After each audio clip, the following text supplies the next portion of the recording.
প্রিয় নেত্রী, আজকে আমরা বাংলাদেশ ছাত্রলীগের পক্ষ থেকে স্মরণকালের বৃহত্তম ছাত্র সমাবেশ করার জন্য আমরা আহ্বান জানিয়েছিলাম। আজকে প্রিয় নেত্রী, অনেক ছেলে মেয়ে এখানে এসেছে যারা টিউশনির টাকা বাঁচিয়ে, টিফিনের টাকা বাঁচিয়ে শুধুমাত্র মাননীয় প্রধানমন্ত্রী বঙ্গবন্ধু দেশ রত্ন শেখ হাসিনার প্রতি ভালোবাসা জানানোর জন্য, অনুরাগ জানানোর জন্য এখানে এসেছে। ছাত্রলীগের তৃণমূলের নেতা কর্মীরা অনেক কষ্ট করে রাজনীতি করে আমরা মাননীয় প্রধানমন্ত্রী বঙ্গবন্ধু দেশ রত্ন শেখ হাসিনার কাছে কিছুই চাই না, সমর্থন এবং ভালোবাসা ছাড়া জাতির পিতার অসমাপ্ত স্বপ্নের সোনার বাংলা গড়ার সংগ্রামে যেন আমরা আত্মনিয়োগ করতে পারি।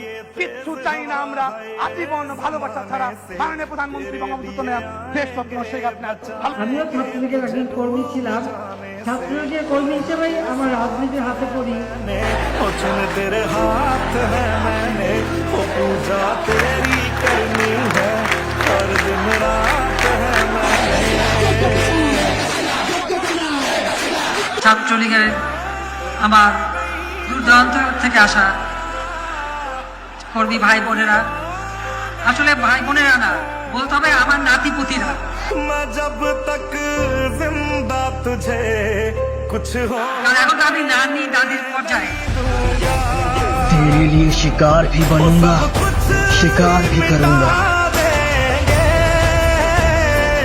वो सारे होश गवा देंगे अगर तुझे हो गया कुछ, सारी दुनिया जला देंगे।